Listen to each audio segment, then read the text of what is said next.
මම මේ වෙනකොට ඉන්නේ මහවැලි ගඟ ගාව. මහවැලි ගඟේ තත්ත්වය තමයි ඔයාලට මේ පසුබිමෙන් පේන්නේ. අදි ගම් වතුර තත්ත්වයකට පත් වෙලා තියෙනවා. නුවර, පෙරාදෙණිය, ගම්පොළ, මහවැලි ගඟ සූරියපුර ප්‍රදේශයෙන් කින්නියා මූතූර් ප්‍රදේශ හරහා මුහුදට වැටෙන්නේ. වතුර යන නිසා හොදගෙන ගිහිල්ලා තියෙනවා. ඉතින් මේ වෙනකොටත් මහවැලි ගඟේ ජල මට්ටම ඉතාම ශීඝ්‍රයෙන් ඉහළ යනවා. සම්පූර්ණ ගමක් යට වෙලා තියෙනවා සමගිපුර කියන. විවිධ හමුදාව සහ පොලිසිය එක්කව වෙලා මේ පැත්තේ ආරක්ෂාව පිළිබඳව බලනවා. ඊට අමතරව සිවිල් සංවිධාන සහ ස්වේච්ඡා සංවිධාන බොහොමයක් ගොවීන් 3 දෙනෙක්ව මුදවා ගත්ත නේවික සහ පොලිසිය එකතු වෙලා. ඒ වගේ අධි ගම් වතුර තත්ත්වයක් මේ වෙනකොට සූරියපුර සමගිපුර ප්‍රදේශයට අපේ අහිංසක ගොවියන්ගේ කුඹුරු අක්කර ගානක් මේ යට වෙලා තියෙනවා. මම ඉසුරු දසුන් සූරියපුර වැවිස් මත්තේ සිට. ආයුබෝවන් යාළුවනේ, මම ඉසුරු දසුන්. මම මේ වෙනකොට ඉන්නේ මහවැලි ගඟ ගාව. ඒ කියන්නේ කන්තලේ සූරියපුර ප්‍රදේශයේ මහවැලි ගඟ පාස් කරලා යන්න පුළුවන් ස්ථානයේ ඉන්නේ. මේ වෙනකොට මහවැලි ගඟේ තත්ත්වය තමයි ඔයාලට මේ පසුබිමෙන් පේන්නේ. ඉහළ ප්‍රදේශවලට ඇති වූ අධික වර්ෂාව හේතුවෙන් මහවැලි ගඟ මේ වෙනකොට අධි ගම් වතුර තත්ත්වයකට පත් වෙලා තියෙනවා. ප්‍රධාන වශයෙන් ඒකට එතකොට මෙතනදී නුවර, මාතලේ, පේරාදෙණිය, ගම්පොළ ඒ වගේ ප්‍රදේශවල තුන ගම් වතුර තත්ත්වයන් ඔක්කොම මහවැලි ගඟට තමයි එන්නේ. මේ මහවැලි ගඟට ඇවිල්ලා මහවැලි ගඟ සූරියපුර ප්‍රදේශයෙන් කින්නියා මූතූර් ප්‍රදේශ හරහා මුහුදට වැටෙන්නේ. ඉතින් මේ වෙනකොටත් මහවැලි ගඟේ ජල මට්ටම ඉතාම ශීඝ්‍රයෙන් ඉහළ යනවා. මෙතන එහා පැත්තේ තියෙන බන්ටයක් එහෙමත් මේ වෙනකොට වතුර යන නිසා හොදගෙන ගිහිල්ලා තියෙනවා. සම්පූර්ණ ගමක් යට වෙලා තියෙනවා සමගිපුර කියන. ඒ වගේ අධි ගම් වතුර තත්ත්වයක් මේ වෙනකොට සූරියපුර සමගිපුර ප්‍රදේශයට ඇවිත් තියෙන්නේ. විවිධ හමුදාව සහ පොලිසිය එක්කව වෙලා මේ පැත්තේ ආරක්ෂාව පිළිබඳව බලනවා. ඊට අමතරව සිවිල් සංවිධාන සහ ස්වේච්ඡා සංවිධාන බොහොමයක් සූරියපුර, මහවැලිපුර මේ ගම් අසල අවතැන් වෙලා සිටින ජනතාවට ගොඩක් උපකාර කරනවා. ඉතින් මම එනකොටත් අපිට පුළුවන් විදියට අපේ කොල්ලෝ ටිකක් එක්කව වෙලා කැම ටිකක් අරන් ආවා. ඒ වගේම වියලි ආහාර ද්‍රව්‍ය ටිකක් අරන් ආවා. මේ වෙනකොට මහවැලි ගඟේ තියෙන අධි ගම් වතුර තත්ත්වය හේතුවෙන් සතුන් විශාල ප්‍රමාණයක් ලොකු වෙලා තියෙනවා ගම් වතුරට. ඉතින් මේ පේන්නේ මහවැලි ගඟ හරහා තියෙන පාලම ඔස්සේ සතුන් ප්‍රමාණයක් ගොඩබිම් කරා එන ආකාරය.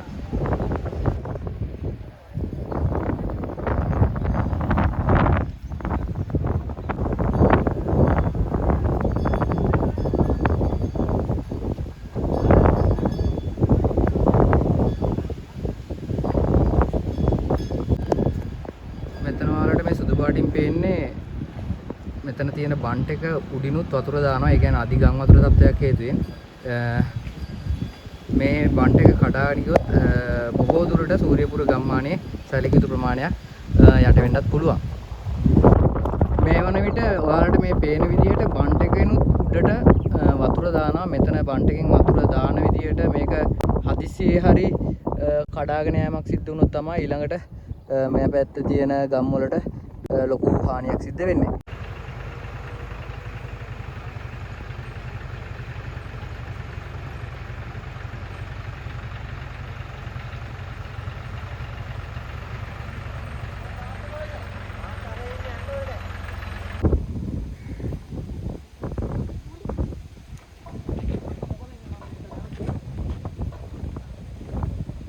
මේ වෙනකොට මම ඉන්නේ සමගිපුර. ඒ කියන්නේ සූරියපුර ගම්මානයේ පාස් කරගෙන මහවැලි ගඟ පත්තර යනකොට තියෙන අවසාන ගමේ. ඒකට ඔයාලට පේනවා ඇති මේ වෙනකොටත් සාමාන්‍ය අඩි 4ක ප්‍රමාණයක් ගම්මානයේ යට වෙලා තියෙනවා. ඊට අමතරව සූරියපුර ගම්මානයේ මීට වඩා යට වෙලා කියලා තමයි ප්‍රදේශවාසීන් මාත් එක්ක ප්‍රකාශ කරන්නේ. සූරියපුර ගම්වාසීන් පවසන ආකාරයට 2010න් පස්සේ ඇති වුණු විශාලතම ගම් වතුර තමයි මේ 2025 ඇති වෙලා තියෙන්නේ.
ඔයාලට දැන් පේන්නේ පොලිසිය ජීවිතාරක්ෂක කණ්ඩායම විසින් සූරියපුර ප්‍රදේශවාසීන්ගේ ඒ කියන්නේ අවතැන් වූවන් අතුරුදහන් වූවන් හොයාගෙන එරා ගැනීම සඳහා තවත් බෝට්ටුවක් ජලාශයට මුදාහරින ආකාරයක්.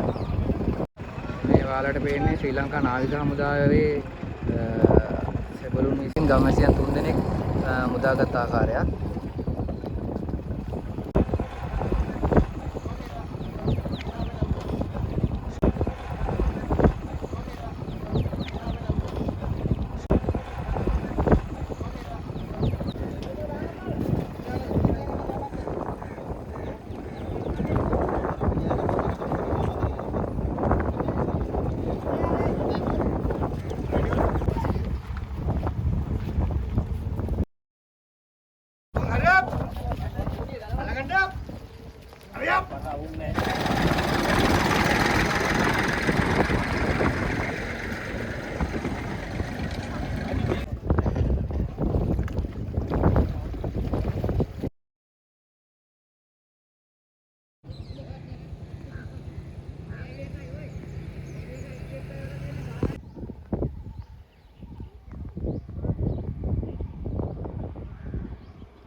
සූරියපුර ගම්මානයේ තැන් තැන්වල මේ විදිහට ජලයෙන් යට වෙලා තියෙන පාරවල්. එතකොට කට්ටිය සමහරක් තැන්වල ගෙවල් වල හිර වෙලා තියෙනවා. ඒ වුණාට මේ වෙනකොට කට්ටියට ගමන් කිරීමේ පහසුව තියෙනවා. ඒක ප්‍රශ්නයක් නෑ. ඒක නිසා කට්ටිය ක්‍රමක්‍රමයෙන් උස්බිම් කරා ඇදෙනවා.